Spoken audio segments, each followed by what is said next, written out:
another mic for you, and of course you can come up to. I think we have a name tag there for you if you don't already have your name tag. How'd that go?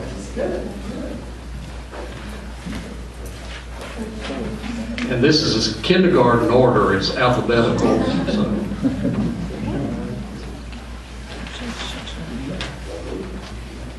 Mr. Williams, the person running against the incumbent, Mr. Kissel, is from Lumberton, and I got a call from him last night saying that he had some people to break into his office, and so he would not be able to be here today, but he had tried.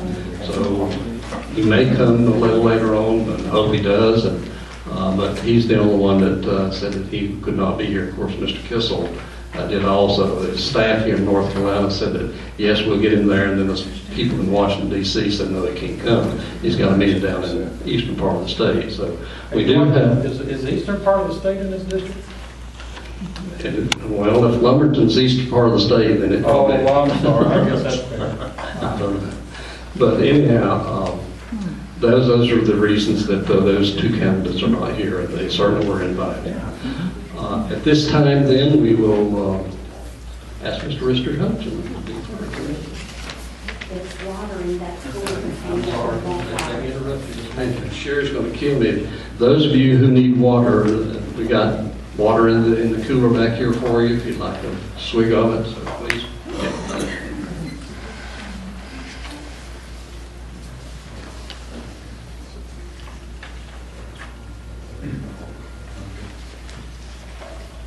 Thank you so much. It's just a pleasure to be here with you. As I came in this morning, I couldn't help but think of my grandfather, who's in a facility similar to this, but not as nice as this in eastern North Carolina. He's my hero and my role model. If I could be half the man he is, I'll be a success in life. And recently, he's got congestive heart failure, and he had to go into the hospital, and we were taking him home, and we helped him out of the car, and he was kind of a little bit feeble getting going. And he looked up at me and he said, and this is a 92-year-old man, he said, if you don't watch it, old age will creep up on you eventually. I thought, man, what spirit. But it's just a pleasure to be with you. My name is Richard Hudson, I live in Concord. I'm running for Congress here in the 8th District, obviously. A lot of people, when I travel around, the question I hear over and over is, why are you running for office? I was the district director for Robin Hayes while he was the congressman of the 8th District. For the first 6 years he was there. And I really enjoyed being a behind-the-scenes person. I enjoyed working in the community, all the communities of this district, solving problems, and got a lot of satisfaction out of that. In 2005, I went to Washington with Virginia Fox as her chief of staff. And I went to Washington because that's the source of the problem. That's the front lines. And we've all heard that Washington's broken. But I can tell you, until you've been there and seen it, you don't know the half of it. The games they play. When Pelosi became speaker, she wanted to start using our tax dollars to fund abortions overseas again. And there's a rule, a provision called the Mexico City rule that prevents that. So she put a provision that overturned that rule in the same bill that funds Israel. So conservative members of Congress had to either vote against Israel funding or had to vote to use tax dollars for abortions. Those are the kind of games they play.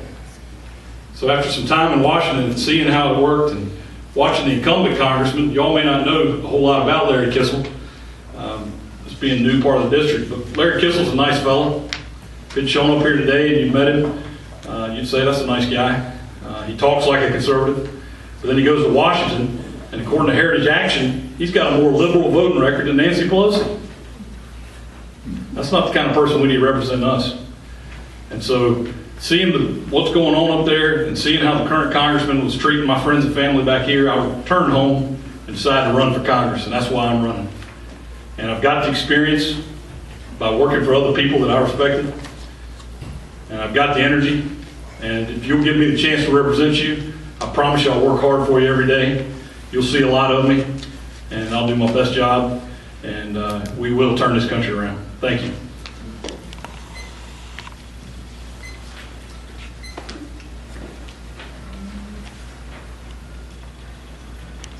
Hi, I'm Scott Cato. I'm also running for Congress in the 8th District of North Carolina. It's a pleasure to be here. I appreciate the sacrifices that all of you have made to bring America to where it is today.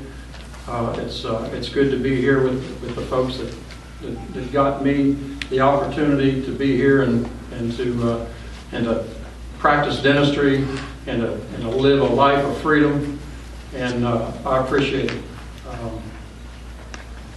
I'm running for Congress because I think that America is worth saving, and I think America is in great peril, and I think our government is the biggest problem.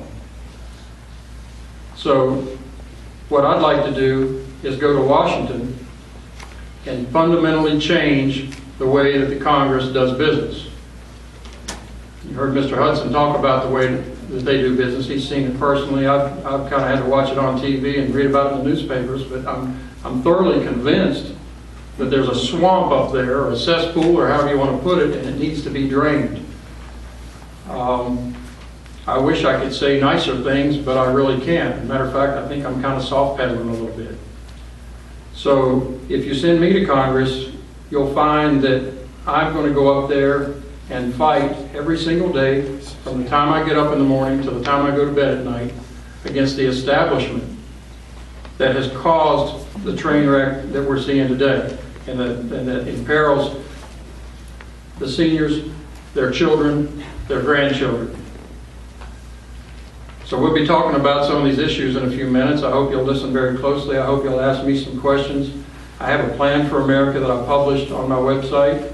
It's 21 pages long. It's about 10,000 words. It's probably a little bit dry in places, but if you'll read the first, couple of 2 or 3 pages, that kind of summarizes things, and I think it'll let you know, more than I can let you know in 3 minutes about what it is I want to do.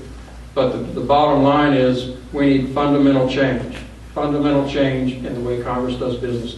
They are not the same as you and me, whether they're Republicans or whether they're Democrats. They have more in common with each other and more interest in keeping their own jobs than they have in our jobs and in what's going on outside the Beltway.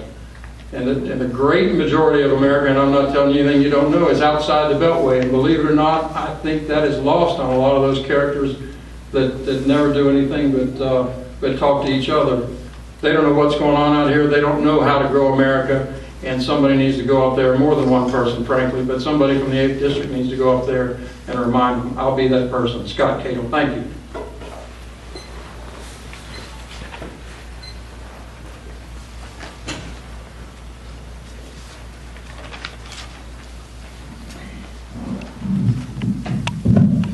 I've always wanted to be Oprah.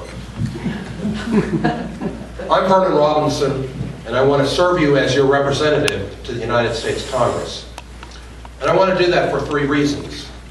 The first reason is at 17, as an Air Force Academy cadet, I took an oath to defend the Constitution of the United States against all enemies, foreign and domestic, as many of the individuals in this room did. And as an Air Force officer in Strategic Air Command, I was faithful to that oath. Here's a copy of the Constitution, and I didn't get a chance to give everybody a copy, but sometime before you leave, I want you to get a copy, because it's your owner's manual.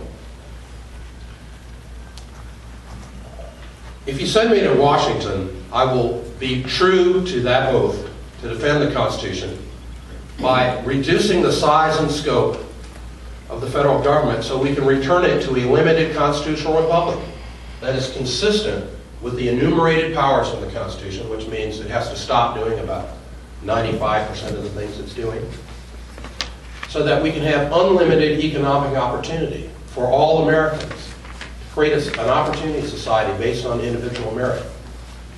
The second reason I want you to send me to Congress is that my entire adult life, after leaving military service, and by the way, I am the only candidate who has served as either an enlisted or officer, in my case officer, in the armed forces of the United States in this race, and I believe that's important, particularly as I see the veterans in the room. After military service, I pushed the conservative agenda forward in elected office for 8 years and as a citizen activist for 30 years. And if you send me to Congress, not only will we balance the budget in 4 years and pay off the national debt in 20 so that your grandchildren are not hammered with huge debt, or even worse, a currency that's not worth anything because we just print it and it doesn't have any buying value. But I will defend the Second Amendment, defend the innocent unborn, and add a provision so that Congress cannot pass laws that apply to you and don't apply to them, or carve out golden-plated benefits for themselves, or retirement, health care, that you don't have. And finally, I want you to send me to Congress because I'm my own man. My campaign is funded by 9,000 contributions averaging less than $50. I did not take money from the lobbyists, lawyers, Washington inside establishment that are destroying this country. I will represent you, not them. Thank you very much.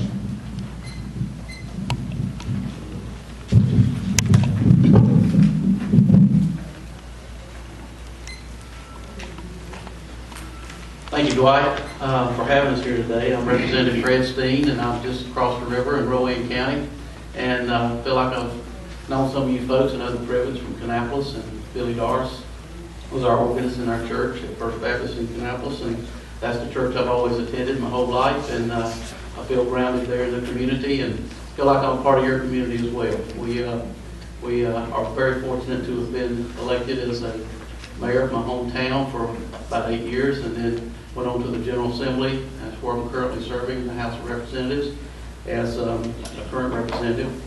And I'm doing that for 8 years. And I feel like it's important that we self-term limit ourselves and feel like that that's the best thing we can do is not go up there and stay whatever and let somebody else have their turn at it.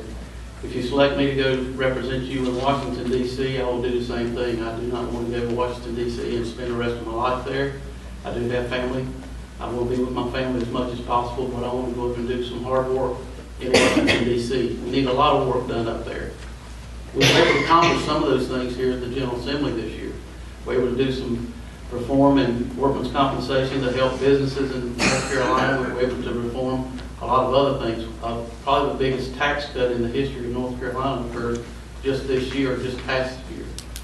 If you would have told me we were going to be able to do that a year and a half ago, I'd have said we were crazy to think we could even do that. But when we get a lot of same type of thinking people in the room together and form some objectives, we were able to do some things that I think are going to be beneficial in turning our economy around here in North Carolina. I do appreciate the opportunity to have served in the public arena. It's an open book. My record is an open book. I have no apologies for what I've done. I have been selected as 100% conservative voting record for 2010. I mean for 2011. Also, I was very proud of the fact that the North Carolina Right to Life gave me a pro-life legislative excellence award recently, and that's because of my primary sponsorship on the Unborn Victims of Violence bill, which I worked on for 8 years. Some other legislators worked on for over 20 years.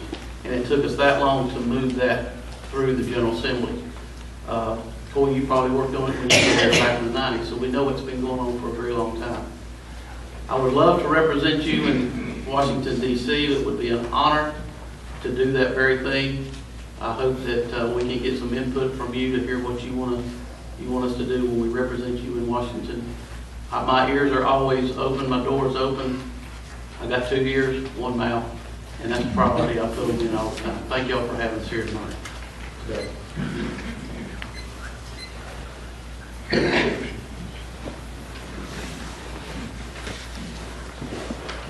Good afternoon. My name is John Whitley. I grew up down the road in Kannapolis, North Carolina.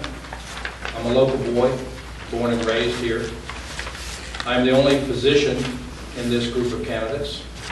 I've been a physician now for well over 20 years. My particular specialty is brain and spine surgery. I can relate to the young lady over here in the soft cervical collar. I see that all the time. I look out here today and I see a lot of seniors.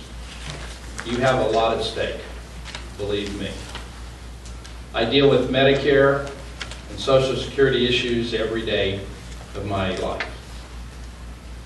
America is broken. America is not going to live up to their obligation at the current rate, the way things are going in Washington pertaining to your Social Security and your Medicare. Obamacare, which was passed by one party, the Democratic Party, not the Republican Party, ends Medicare as we know it. Now, I do think there's a silver lining here in that the Supreme Court will nullify this piece of legislation. When that happens, it's going to be very important to send people like myself, the only candidate in this group who has any knowledge, experience in dealing with health care issues coming forward. Make no mistake, this is a serious election. I've grown up down the road. I live now down south of Lumberton, North Carolina, a small town called Fairmont. I have a farm there. I spent a number of my years after graduating from Wake Forest Medical School out of state. I moved back in June of 2010 due to some health issues with my mother. But I live on a small farm because I raise animals when I'm not treating patients.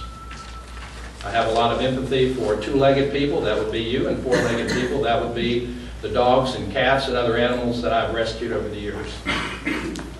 This forum gives us a good opportunity to answer very important questions, and I hope you will be satisfied with the answers that you get. My name is John Whitley, and I look forward to this forum this afternoon. Thank you.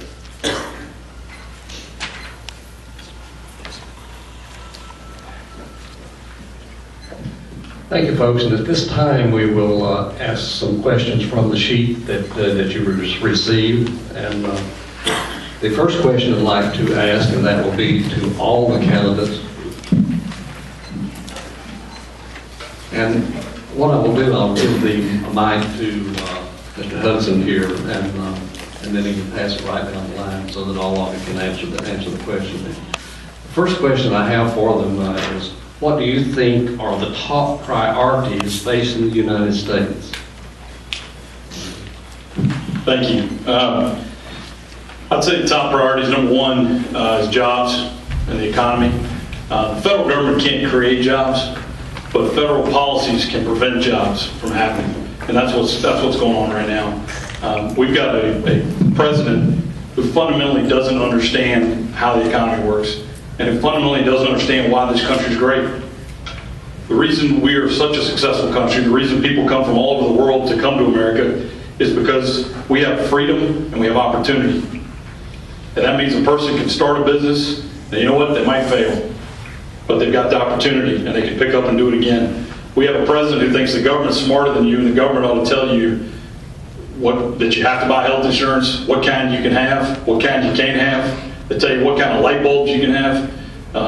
This is not the right worldview. But when it comes to jobs, there are policies like the Dodd-Frank legislation, which limits the ability of community bankers to lend money to small business owners.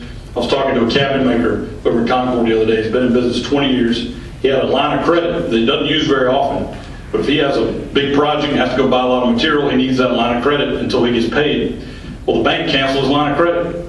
He went to the bank and said, I've been doing business with you 20 years, why'd you cancel my line of credit? And they said, well, the federal regulator said we had too many lines of credit open, so we had to close some of them. This doesn't make sense. There's another guy who's retired, lives in Stanley County. He has $1 million on deposit at the bank, and he has a note for $1 million on his retirement property. The regulator told the bank, you have to call in that note because he doesn't show income. The banker said he's done business with me his whole life. He's never missed a payment. He's got $1 million on deposit, and they said, I'm sorry, the regulation says that we can't, you have to call on that note. So he had to take the $1 million out of the bank that they were loaning, making a profit, and pay off his note that they were also making money on. So it's these kinds of regulations that are crippling our jobs and economy, and that's what I'll work to fight. Thank you.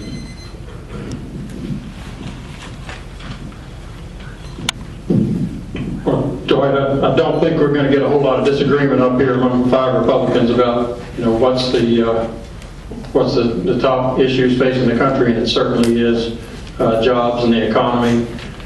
And the question is, what is it that a member of Congress can do, or the Congress as a whole can do to try to, change all of this? And As you might have gathered from when I spoke a minute ago, I think that the thing that they can do is get out of the way. And that's not an original thought, but it's a good thought, and it's an accurate thought. And some of the things he just mentioned are absolutely true. As a matter of fact, all of them.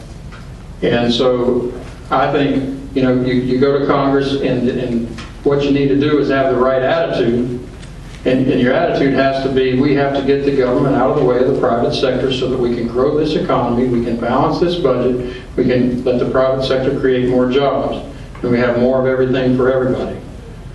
I told somebody at a meeting, I don't know, it was a couple of weeks ago or whatever, she asked a question, and I gave what I thought was a fairly good answer, but it was a fairly simple question. I told her, I long for the day, maybe 6 years from now, when I'm out here sitting in the audience and there's some guy smarter than me that's answering the questions, and the questions are much more complicated and difficult to answer about what we need to do to make America better. But right now, it's very simple answers. It's very, very simple, ladies and gentlemen. We have the capability to solve these problems. We know what the problems are, and we know what the answers are. And there's nearly unanimous consent among the 5 of us about what those answers are and what those problems are. And I'm sure you in the audience agree with us on most of these things, if not all of them. The difference is going to be the intentions of the people who go to Congress and the attitude that they take up there to change these things. Thank you.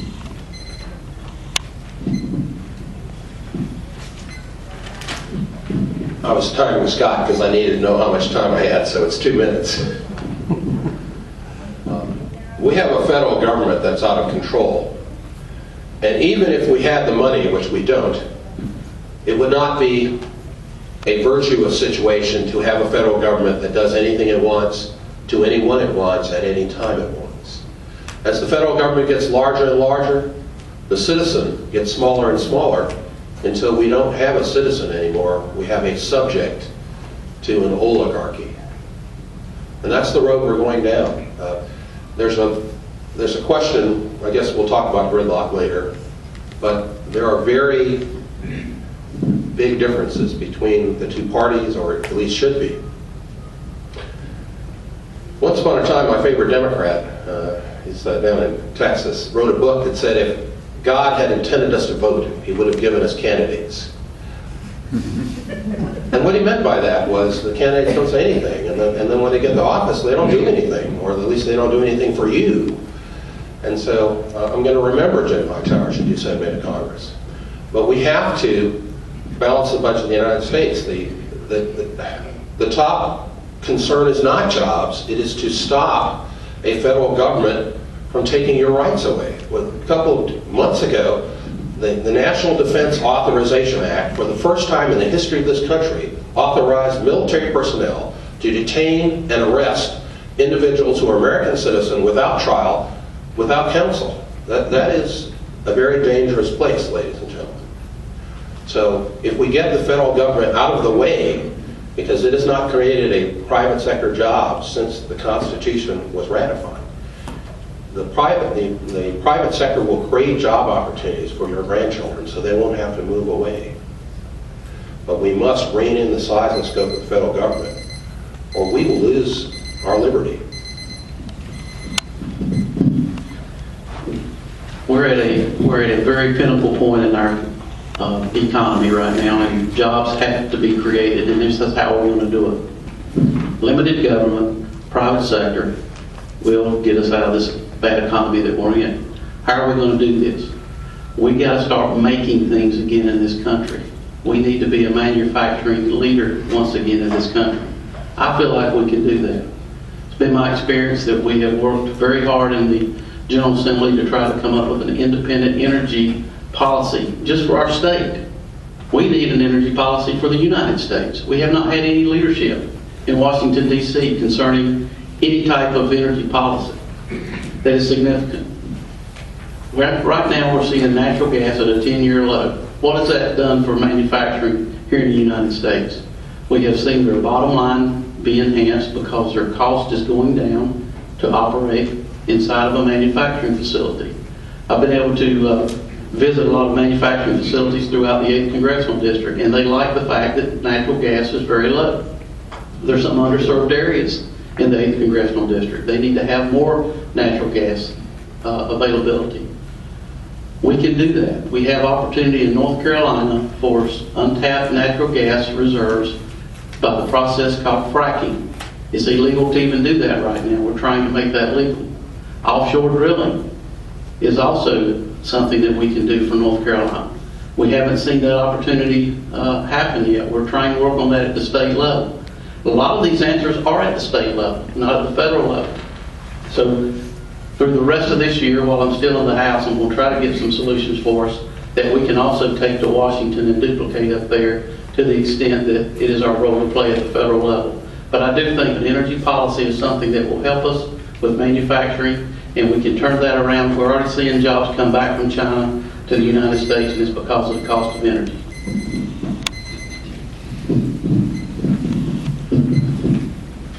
I will echo pretty much what has been said up to this point. The debt, the fiscal restraint is absolutely crucial. We are in very difficult times in how to proceed from here. An example is Black & Decker Corporation. Black & Decker has, everyone knows who Black & Decker is. Black & Decker has consolidated all of their factories into one. And the reason for that is to be profitable. They are actually able to make their widgets on the same cost as they do in China. However, where we lose and China gains is because they have unnecessary cost in terms of government regulations, workman's comp, and all types of expenses relating to liability. So there are a lot of things that we do in this country that cause our jobs to go overseas, and the big regulatory issues are one of those. Healthcare is going to be a big topic. We're going to answer some questions of that shortly. When that directs pretty much everyone in this room to listen attentively to the answers that you're going to hear, because healthcare, Medicare is going to be a hot topic going forward. And there's still a little bit of question as to what the Supreme Court is going to do, but eventually I do think they will do the right thing. We do need to manufacture again if we ever want to get our unemployment rate down to the under 5 or 4%. We're going to have to make things. If we don't make things, it ain't going to happen. We're going to keep a very, very high unemployment rate. And the numbers that you're hearing in the media are not accurate. They are far from it. So as far as energy independence, as Fred said, I absolutely agree with that. Offshore drilling, our resources, etc., we need to do. And we can be profitable again, but it's going to take a mindset not just from one of us going to Washington, but for 435 others as well.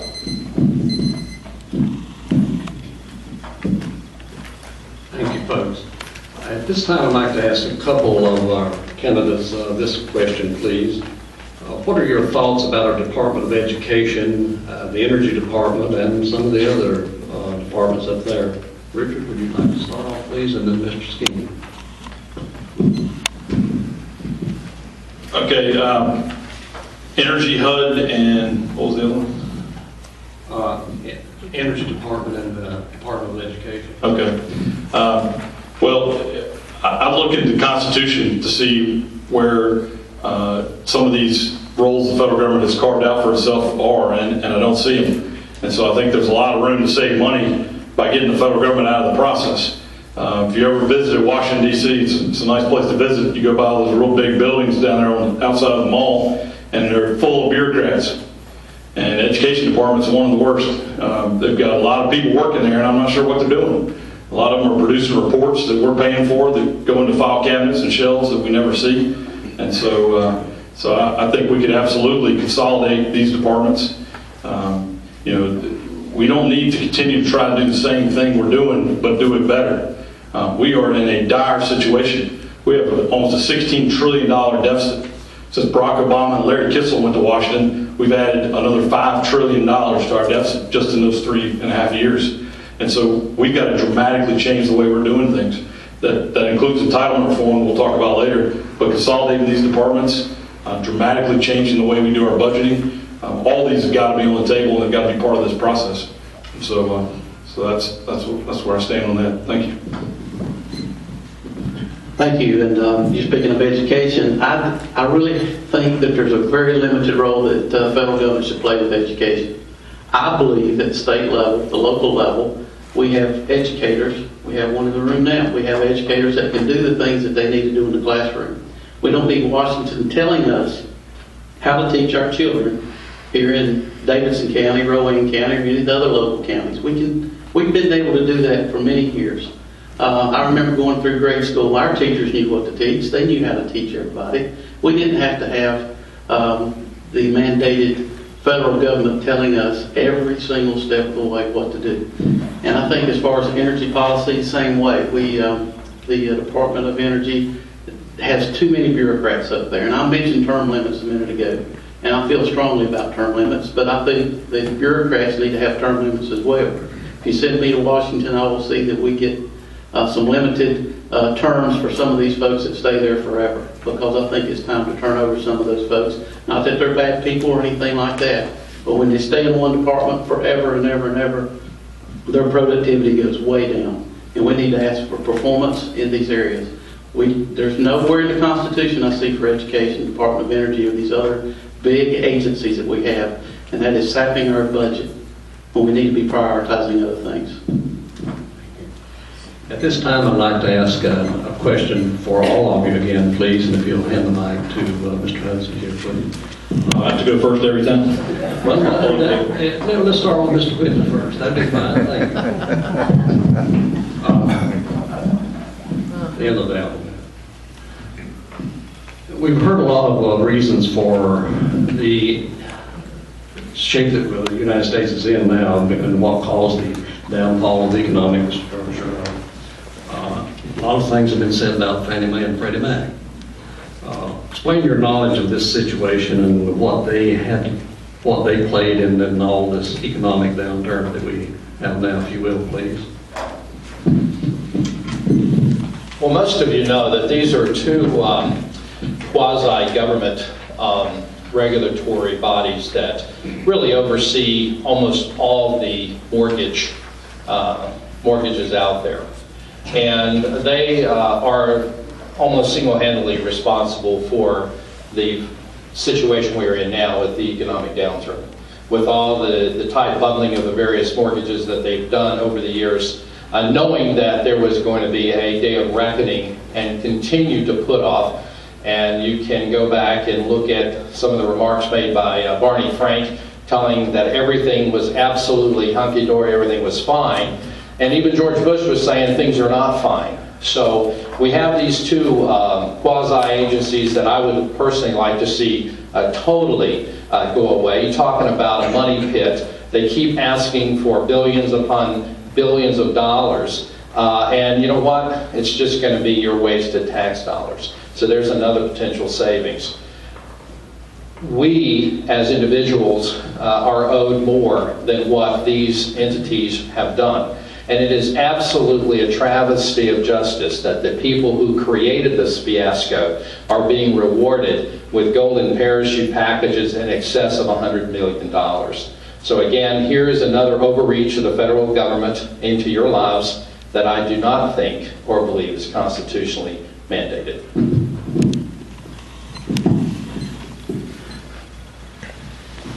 We have to take a look again at this role that the federal government's playing. Just the other day in my office in Raleigh, we had the sitting Secretary of Banking, and my question to him was, we're getting ready to do some major legislation this year on some banking laws that haven't been changed for a very long time in North Carolina. And I asked him, I said, when are we going to be able to get away from the dependency on Freddie Mac and Fannie Mae? He said, we're doing everything we can at the state level. Our banks, our community banks, are being over-regulated. They don't have the opportunity to have the relationship they used to have with us in the way they provide lines of security or lines of capital to our farmers, to our business folks. Lines of credit are just totally going away. Fannie Mae and Freddie Mac are getting in the way of free market principles. And it is killing the banking community. We were borrowing money and lending money and allowing this lending to be done to folks that should be renting homes, not purchasing homes. The high price of fuel and gas in 2008 busted the bubble that caused the housing market to decline. And it's because we were all dependent upon the federal government and these agencies. We cannot continue to do that. If there's a risky loan to be made, then there should be higher interest rates or higher risk assessed by going into these agreements. And that should be done in the private sector, not in the public sector. And it shouldn't be guaranteed on the backs of taxpayers. We have to reform that. It's going to have to take one step at a time getting there. We've got to unravel that mess that we've had, the red tape that we've had forever. So I think we've got to take another close look at this and let the private sector do what it does best and let the government get out of the way.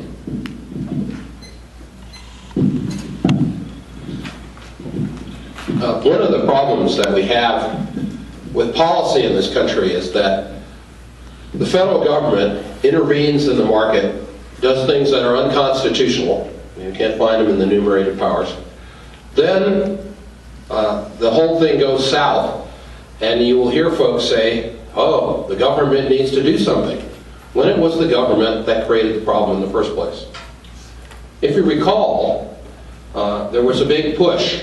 They wanted everybody to afford a home. And most of you, well, a number of you grew up, were children in the Great Depression, and as a result, you were very conservative with money.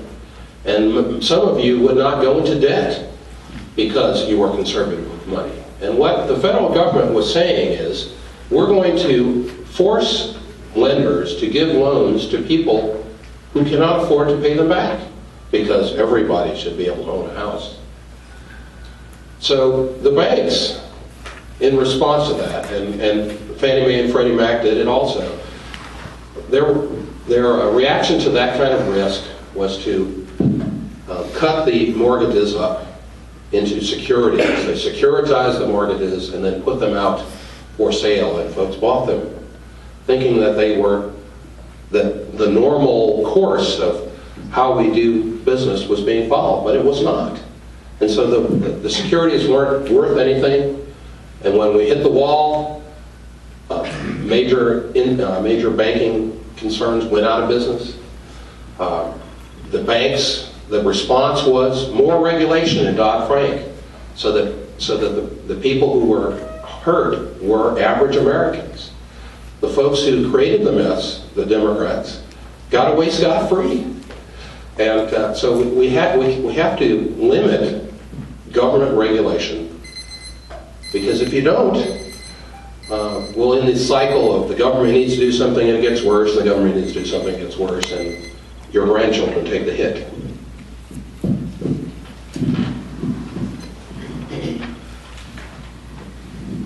Well, I don't disagree with anything that's been said so far.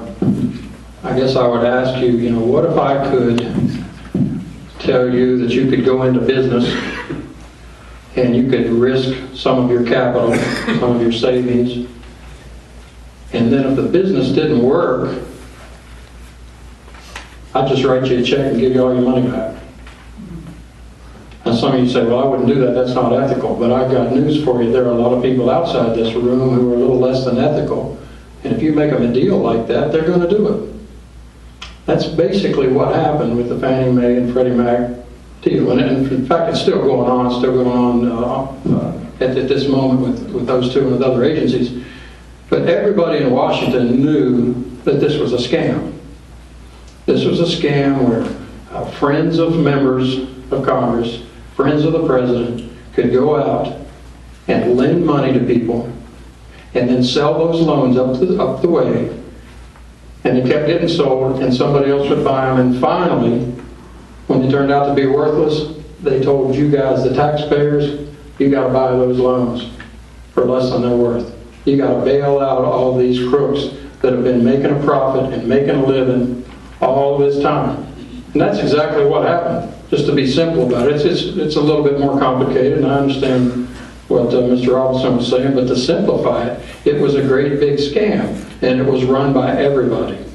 They all knew about it, they all participated in it, and nobody did a thing about it. And it just about wrecked our economy.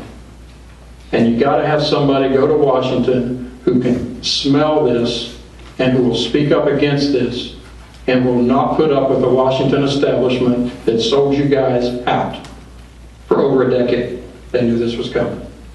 Thank you.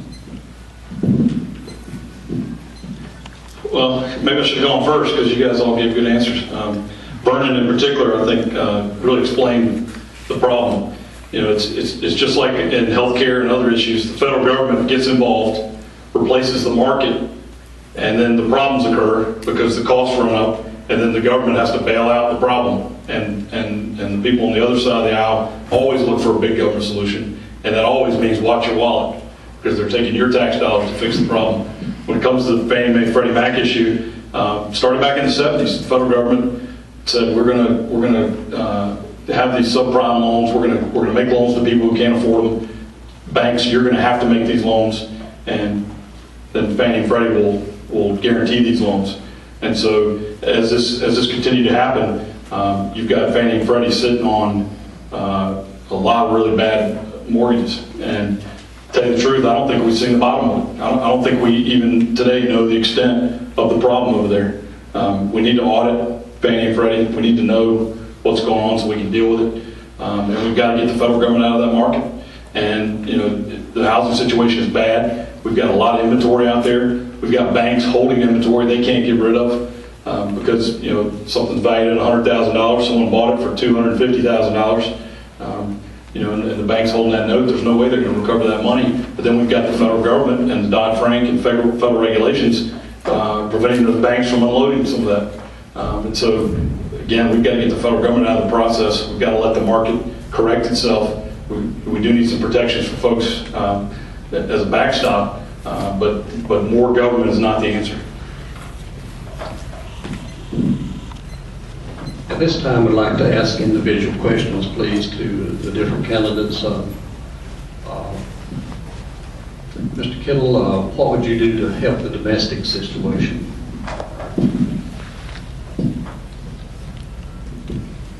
By the domestic situation, you're talking about the little tip I have with my wife this morning? No. She told me to take the garbage out. I said I got to get dressed for this, and it didn't get done. No, our domestic situation involves, as far as the economy is concerned, the United States of America. The domestic economy. You know, I think it again goes back to trying to go up to Washington, trying to fight to get the government out of the way of the private sector, trying to reduce the regulations, trying to cut back the size of the government, trying to stick to the Constitution, and trying to make sure that what Americans know how to do, they're allowed to do. They want to drill for oil, they want to mine coal, they want to drill for gas. You know, they want to work, they want to create jobs, they want to manufacture things, they want to grow things. And the government doesn't let them do any of that unimpeded. The government stands in the way. I've built several buildings down in Salisbury, and I remember the shock that came to me the first time I looked at some of the regulations that my landscapers had to deal with, and it literally told them how big a hole they had to dig to plant a plant. And the thing was this thick. And it took 2 pages to explain how to plant a piece of shrub. And of course it goes on from there, and that applies to every single business in the United States. And people wonder, you know, why we've got an economic problem. It's because the government's in your business. And, you know, I hate to repeat myself, but that's what needs to happen. We need to get the government back in their lane. We need to shrink the size of them so they can't mess with us anymore. We need to stick to the Constitution. The Constitution is a blueprint. It will work if we stick to it. Thanks. Mr. Robinson, what would you do to eliminate gridlock in Congress? Send them all home except you? No. For those of you who have read the Constitution, and those of you who have a copy that we're going to give you, you will find that the founders designed the government to have gridlock because they were very reticent to allow a federal government to do anything swiftly. And we saw what happens when you do swift, break all the rules, run over the sense of the people with Obamacare. So we want to have gridlock in the federal government. We do not want the federal government to do things very quickly, and we don't want it to very much. We want it to stay in the Constitution. There are big, big differences in the Congress, and there ought to be. Essentially, Democrats are committed to making this a socialist country. They want it to be like Europe. I don't want to be like Europe. And most of the Europeans who came here didn't want to be like Europe. That's why they came, to experience liberty. So I don't want to have gridlock. I want to have a fight over what this country stands for. I want to have, the folks can put their vision of a European socialist country where you get to do what your father did, and he does what his father did, and so forth and so far, all the way back. And I want to have that debate so we can talk about an opportunity society that allows somebody to come here from India, as a matter of fact. I don't know if you knew that I sold 1,000 gallons of gasoline for $1.80 a couple of months ago in Larry Kissel's hometown. But the guy who owned this station came here because he could never own, he was in the lowest caste in India, he could never own a gas station in India. And he and his brother own a gas station in Biscoe, North Carolina. And what he said was, I'm concerned that the way the country's going, his children won't have the same opportunity. Isn't that a sad commentary on the country that he came to be free?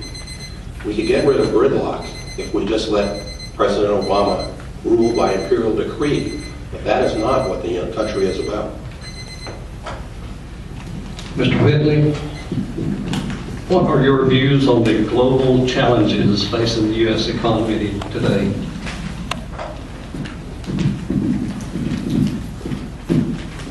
If you look at the United States economy 50, 60 years ago, it really wasn't global. If you look at it today, however, you can send a package overnight to the far side of the planet. You have countries who have now opened up their manufacturing base, countries such as Vietnam, Indonesia, Central America, South America, China. And you see the problems that we have. People are willing to work for less money. Their quality of their product actually is quite good because they take pride in the work that they do. They're not constrained by the various regulations we have here. We have our EPA, which is extremely strangling our business. So when you look at the global economy that the United States has to function in, we are really at a deficit. Because it's not that we don't produce good things, we produce very good things. We have very high quality in what we produce. But then again, people have very little money in their pockets. And so they need to make those dollars go further and further.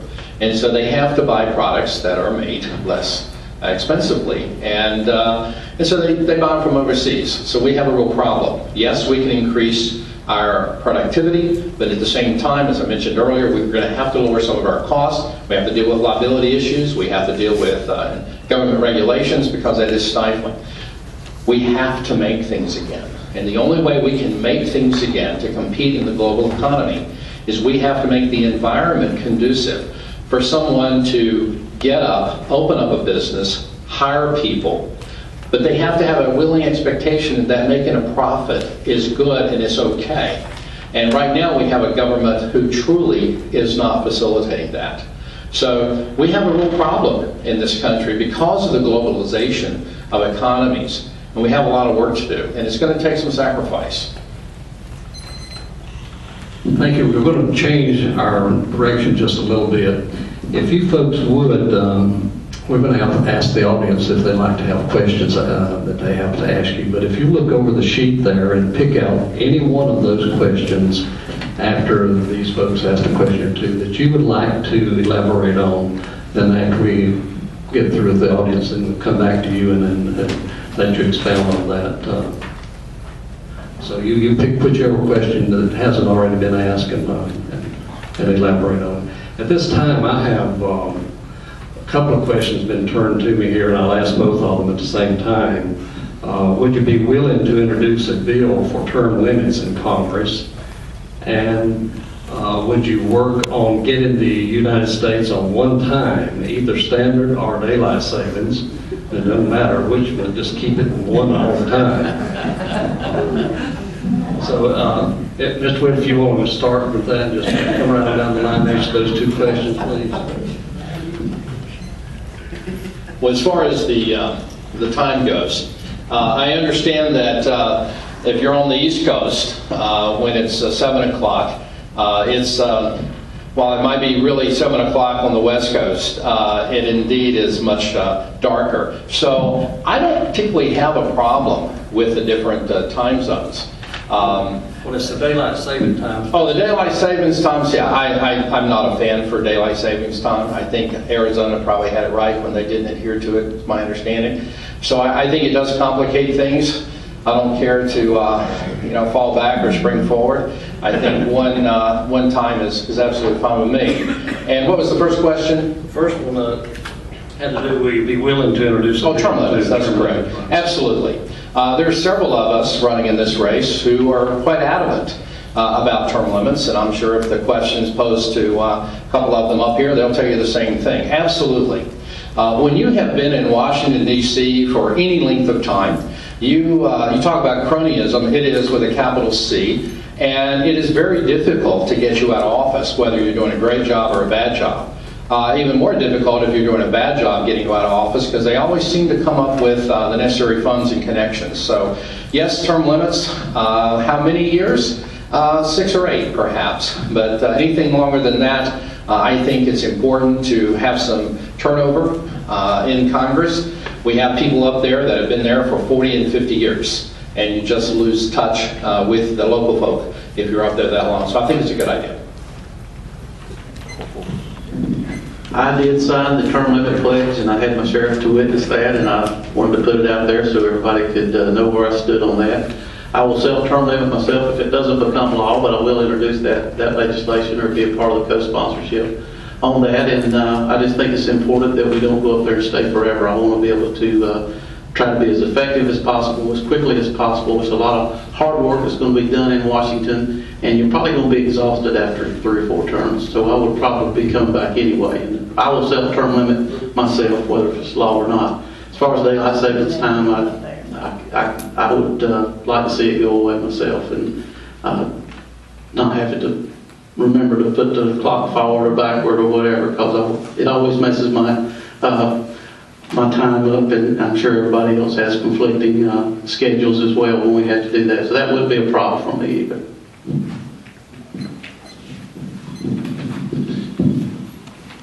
Ladies and gentlemen, what is on the ballot is liberty versus tyranny, Knox, whether we go with daylight savings time, etc. I hope you understand what is at stake in this election, and it's not whether we put our clocks back. I would like to talk to you about term limits, because it is very popular to say, oh yes, let's limit the terms and take away the ability of the citizens to vote for their representatives. And that is madness, ladies and gentlemen. One of the great things about this country is you determine who is going to represent you in Congress. You. Not a term limits pledge, not an artificial limit on the terms, because what is the problem? We saw in 2006, 2008, and 2010, congressmen slaughtered at the polls by the citizens who turned them out. It is not true anymore that you have a better chance to lose your seat on the Politburo than you do as an American incumbent congressman. I don't believe there's a single person in this room, except for the Democrat maybe, who believes we should have limited Jesse Helms to 1 term so that we could make sure that Teddy Kennedy wasn't representing Massachusetts, or that Nancy Pelosi can't spend more than 6 years representing San Francisco. Let the people decide who their elected representatives are. And finally, if you are so unfortunate to have the Congress in some other way, because that's not the problem. The problem is we have an unlimited government. It doesn't matter how you elect your representatives if the government is going to be unlimited. But if you are so unfortunate to live in a country where the congressman only spends 6 terms in office, the average tenure will be 3 years. The average tenure of the staffs will be 15, the average tenure of the lobbyists will be 20, and the average tenure of the bureaucrats will be 25. There will be somebody running your government, ladies and gentlemen, and it won't be your elected representative. I believe you should let the people decide who represents them in Congress.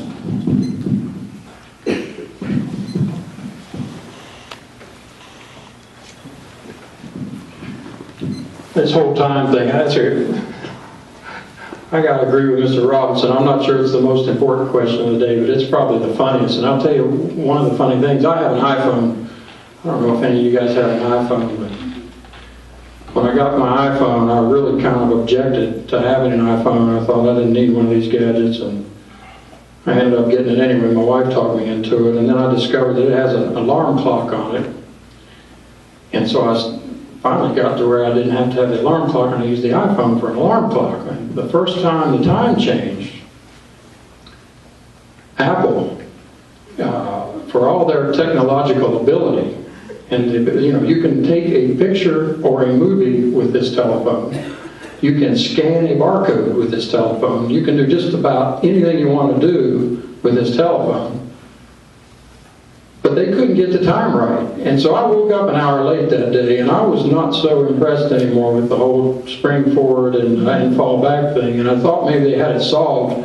And about a year later, which is just a few weeks ago, I guess, this happened to me again. And I was just really mad. So I'm a flyer. I fly airplanes, and we fly formation sometimes. And when we do, we use Zulu time, which is the time in Greenwich, England. And frankly, it's always the same time for everybody if you do that. And I guess people can figure out when it's dark and when it's light on Zulu time. The whole term limits thing.